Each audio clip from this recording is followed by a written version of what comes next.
Itu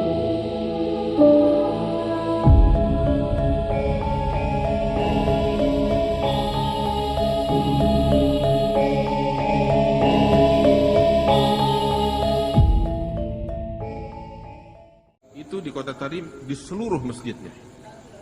Seluruh orang-orang yang ada di Kota Tarim, sampai detik ini kita rasakan.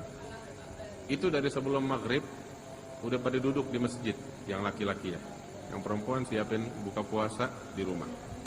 Dan mereka juga punya kegiatan sama kayak orang laki di rumah mereka. Di masjid, udah nunggu. Baca asyhadu an la ilaha illallah astaghfirullah nas'alukal jannata wa na'udzubika minan nar dan seterusnya. Itu semuanya semasjid. Nunggu masuknya waktu buka. Begitu maghrib mereka pada makan korma. Habis makan korma, sholat maghrib berjamaah. Lepas maghrib, habis sholat maghrib itu nggak pulang dulu. Semuanya, hampir di seluruh masjid yang ada di Kota Tarim pada sholat tasbih. Sholat tasbih itu tiap malam di bulan suci Ramadan habis maghrib berjamaah. Lepas sholat tasbih baru pada pulang ke rumah masing-masing untuk makan malam. Habis gitu mereka balik ke masjid masing-masing. Kalau kita mayoritas masjid kita kan sembahyang tarawihnya di awal waktu, azan jam 7:07, udah pada sholat isya, sholat tarawih. Jam 8 paling telat udah rapi. Di Kota Tarim beda. Khusus bulan suci Ramadan, itu terdapat di Kota Tarim lebih dari 360 masjid zaman dulu. Sekarang udah lebih, hampir 400 lebih. Setiap masjid punya waktu yang berbeda-beda untuk melaksanakan sholat isya dan sholat tarawihnya. Yang ini, masjid ini, sholatnya dari jam 7 sampai jam 8 malam. Masjid yang atunya dari jam 8 sampai jam 9. Masjid yang lain lagi jam 9 sampai jam 10. Ntar di Masjid Ma'alwi dari jam 10 sampai jam 11. Kemudian di Masjidil Mihdhar juga begitu, dari jam 11 sampai jam 12 malam atau lebih. Habis gitu ke Masjid di Segaf, dari jam 1-an kurang lebih atau jam 12 sampai jam 1. Ntar dari jam 1 di Masjid Jami sampai jam 2. Ntar tuh ada lagi dari jam 2 sampai jam 3. Ada lagi yang ngasih tarawehnya tuh habis sahur pada taraweh sebelum subuh. Sehingga tiap orang kapanpun masuk ke masjid dimanapun di Kota Tarim, dia bisa sholat taraweh di situ. Sehingga itu mereka sembahyang tarawehnya nggak cuma 20 rakaat. Kalau kita kan berkutak nih 8 sampai 20. Dia orang semalam itu bisa 100 rakaat sembahyangnya.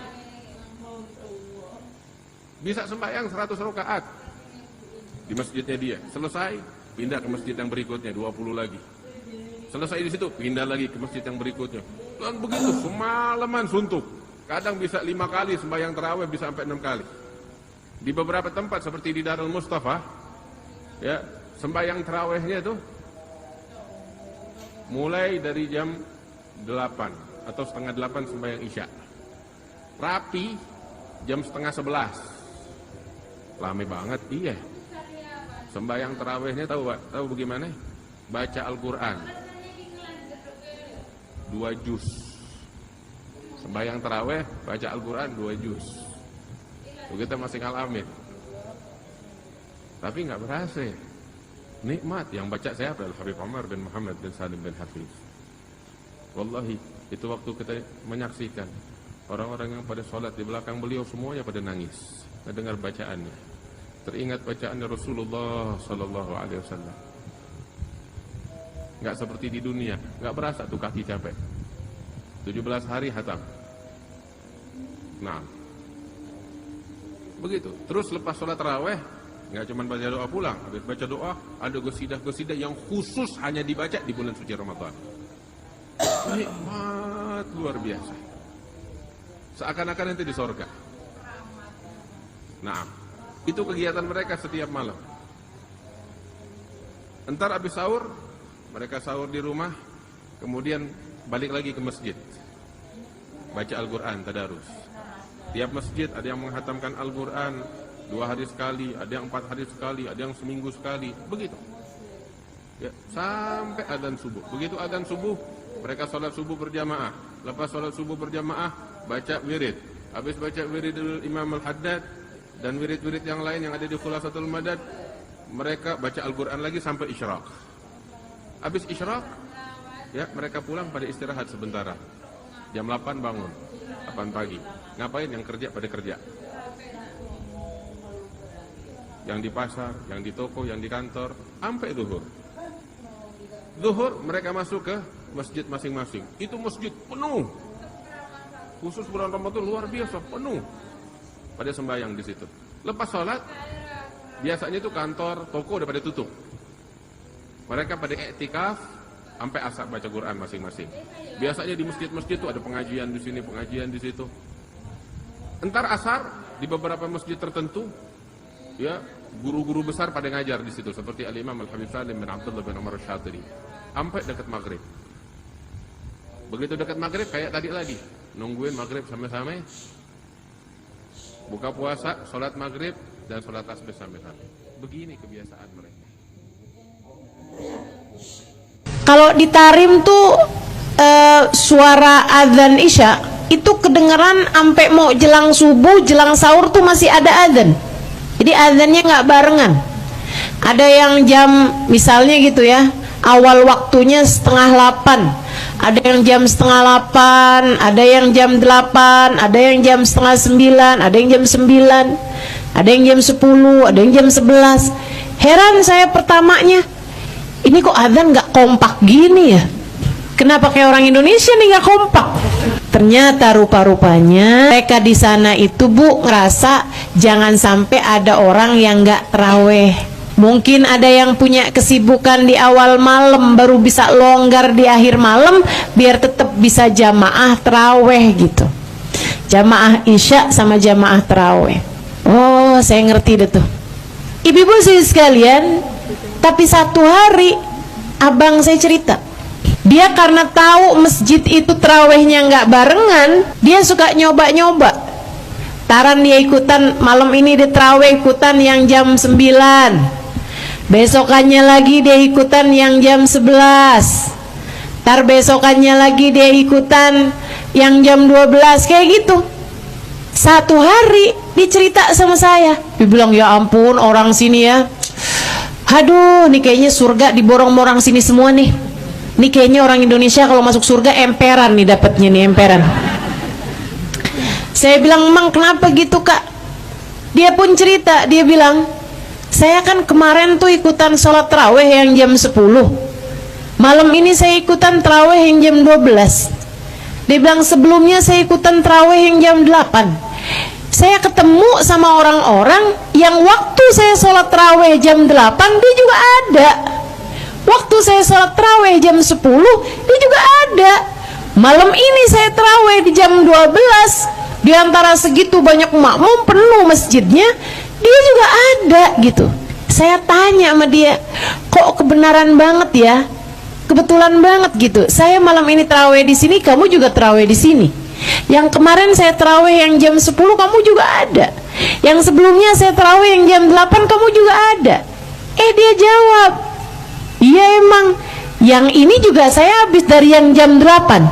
Saya dari zaman muda sholat tarawihnya 5 kali dalam tiap malam biar saya bisa dapat 100 rakaat. Kebayang gak nih muka-mukamu yang ngitungin rakaat mulu? Malu gak tuh dengernya?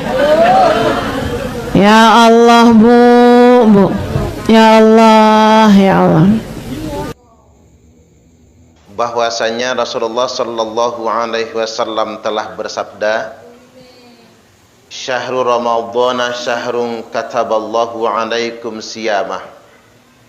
Bulan suci Ramadan adalah bulan yang Allah wajibkan atas kalian semua berpuasa. Wasanangtu lakum qiyamah, dan aku sunnahkan, kata Nabi, agar kalian semua qiyamah, melakukan qiyamu Ramadan, salat malam di malam-malam bulan suci Ramadan. Kita nyebutnya salat tarawih. faman shamahu wa qamahu imanan wahtisaban, maka barang siapa yang berpuasa dan mengerjakan tarawih dengan penuh keimanan dan mengharap ridha Allah, kharaja min dunubihi, akhir Ramadan nanti dikeluarkan semua dosa-dosanya, dihapuskan semua dosa-dosanya, kayaumi waladathu ummu, dia kembali bagaikan hari saat dia dilahirkan dari perut ibunya. Artinya akhir Ramadan nanti kita kembali seperti bayi, tanpa dosa sama sekali. Allahumma amin. Nah, pada kesempatan kali ini saya ingin menekankan tentang tarawih. Ramadan itu kalau nggak ada tarawih nggak enak, Pak. Nggak kelihatan syiarnya. Dulu orang tarawih itu paling cepat selesai tengah malam. Karena orang dulu, Pak, tidak punya kesibukan, TV nggak ada, kolek nggak kebanyakan gitu kan, TV nggak ada, HP nggak ada gitu. Mau mainan apa? Kesibukannya di bulan Ramadan ini ya full di masjid dan mengerjakan salat qiyamu Ramadan. Maka pada awalnya Nabi mengerjakan qiyamu Ramadan ini sekaligus tadarus, membaca Qur'annya di dalam salat tarawih. Jadi hataman Quran sekaligus dalam salat tarawih. Kira-kira bisa nggak kita kayak gitu? Nggak bisa. Terus tarawih di zaman Nabi kan nggak kayak kita. Habis salat isya sunnah kultum langsung tarawih. Kalau di zaman Nabi itu kan habis tarawih ya pulang ke rumah masing-masing. Habis salat isya pulang ke rumah masing-masing. Nanti tarawihnya sengaja berangkat dari rumah. Habis makan misalnya, habis apa, sejam 2 jam kemudian, kira-kira jam 9 malam lah kalau sekarang ini, baru sengaja berangkat tarawihan ke masjid. Kira-kira di Al-Iqra bisa nggak? Mulai malam besok lah, Pak. Habis sholat isya suruh pulang ke rumah masing-masing. Nanti jam 9 kita tarawihan. Nggak ada yang balik lagi. Malah sudah ketiduran tarawih depan TV masing-masing. Nah, pada masa Nabi masih berpencar, Pak. Masih atas inisiatif sahabat. Kadang-kadang berkumpul, kadang-kadang berpencar tarawihnya itu. Baru pada masa Umar bin Khattab radhiyallahu an, beliau menetapkan tarawih itu berjamaah di belakang satu imam. Diangkatlah imamnya namanya Ubay bin Ka'ab radhiyallahu an. Masih sama cara mengerjakannya. Habis sholat isya pulang ke rumah masing-masing, berangkat ke masjid. Beberapa jam kemudian sengaja dari rumah bawa bekal untuk tarawih ke masjid. Tarawihnya 23 rakaat dengan witir. Cara mengerjakannya 2 rakaat salam, 2 rakaat salam. Habis 4 rakaat istirahat. Istirahatnya ini yang bikin lama.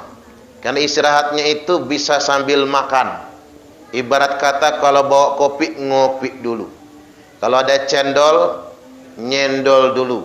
Kalau bawa kolak, ngolek dulu. Makanya zaman kakek saya katanya, Pak, tarawih itu di kampung saya bawa termos, bawa ceret, bawa tungku, bawa kayu bakar. Sengaja mau tarawihan sedemikian rupa. Di zaman Utsman juga begitu. Di zaman Ali juga begitu. Dulu sahabat itu tanding, mereka tanding semacam banyak-banyakan sholat tarawihnya. Makanya sahabat di Madinah panas. Di Mekah 23 rakaat, Madinah 41 rakaat. Jadi tarawihnya 36 rakaat, witirnya 5 rakaat. Di Mekah 20 rakaat, witirnya 3 rakaat, 23 rakaat. Bacaan paling sedikit 1 juz 1 malam, paling sedikit bacaannya. Makanya para imam memfatwakan tarawih itu, kata Imam Hanafi, 23 rakaat dengan witir. Kata Imam Malik 41 rakaat dengan witir. Kata Imam Syafi'i 23 rakaat dengan witir. Kata Imam Hambali 23 rakaat dengan witir. Jujur ya Pak, enggak ada satupun imam mujtahid yang memfatwakan 11 rakaat. Di masjid kita berapa rakaat ini? Cemen.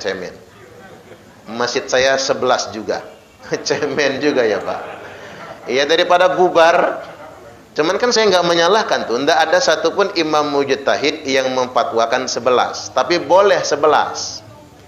Asal mengerjakannya tetap mengikuti sunnah. 2 rakaat salam, 2 rakaat salam. Jangan mengerjakan 4-4-3. Karena 4-4-3 itu formasi main sepak bola. Itu yang biasa pakai Real Madrid apa Barcelona tuh kira-kira. Ini inisiatif kita. 4-4-3 itu maksudnya habis 4 rakaat istirahat. Jadi ulama sepakat Pak melalui ijma, nggak ada selisih pendapat ulama fikih itu. Dari zaman awal sampai akhir zaman ini, tarawih itu ya dua-dua cara mengerjakannya. Makanya wajar kalau di Masjidil Haram masih lestari 23 rakaat. Masjid Nabawi sampai sekarang masih 23 rakaat. Bacaannya 1 juz 1 malam. Di Bandar Lampung ini ada beberapa tempat Pak yang 1 juz 1 malam, Masjid Al-Fatih itu ya.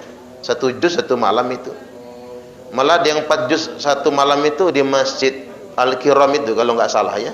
Itu 4 juz 5 juz 1 malam. Di Mekah itu kalau malam-malam ganjil, malam 21, 23, 25, 27, 29, tarawihnya 4 juz. 4 jam. Mulai jam 8 sampai jam 12 malam. Yang kayak gitu dipraktekkan di Bandar Lampung, jangankan makmumnya, imamnya aja kabur itu. Nggak sanggup tarawih sepanjang itu. Artinya mengapa bisa mereka lakukan itu Bapak Ibu? 14 abad lamanya bulan Ramadan ini menjadi favorit. Bulan di mana umat Islam itu senang betul dengan ibadah. Senang betul dengan menghidupkan malam-malam dengan sholat. Dengan sholat berlama-lama dan berpanjang-panjang. Masuk abad 21 ini, tahun 1400 ke sini, orang mulai sibuk. Masing-masing rumah sudah punya TV, kamar sudah pasang AC. Apalagi zaman sekarang, zaman gadget, zaman HP, banyak yang dilihat, banyak hiburan. Maka tarawih yang panjang-panjang sudah banyak ditinggalkan. Tapi tidak mengapa. Yang penting kita masih istiqomah dengan tarawih. Nah, jangan sampai yang 11 rakaat ini pun kita nggak istiqomah. Sangat disayangkan sekali. Dan bacaan kita nggak panjang-panjang. Kalau saya tarawih nggak pernah panjang bacaan. Alhaakumut takatsur. Saya kasih tahu sama bapak-bapak yang jadi imam. Imam yang paling disenangi jamaah yang paling pendek bacaannya. Percayalah sama saya. Apalagi kalau imamnya baca surat Yasin. Bismillahirrahmanirrahim. Yasin. Allahu Akbar. 1 ayat. Begitu rakaat kedua, wal Qur'anil Hakim. Allahu Akbar. Nanti dilihat oleh ibu-ibu, itu imamnya siapa sih? Pak Amir. Ini imam idola saya ini. Langsung dilingkerin tuh namanya. Kita nggak suka yang panjang-panjang, tapi jangan pula yang ngebut loncat-loncat tarawihnya. Tarawih yang kayak gitu juga tentunya tidak tumakninah. Ketika tidak tumakninah, tidak ada nilai sama sekali. Salat yang tidak tumakninah berarti tidak mencukupi rukunnya, maka salatnya tidak sah. Baik, demikian. Mudah-mudahan ini semua bermanfaat. Kita istiqomah tarawih sampai akhir Ramadan. Allahul muwaffiq ila aqwamit thariq. Wassalamualaikum warahmatullahi wabarakatuh.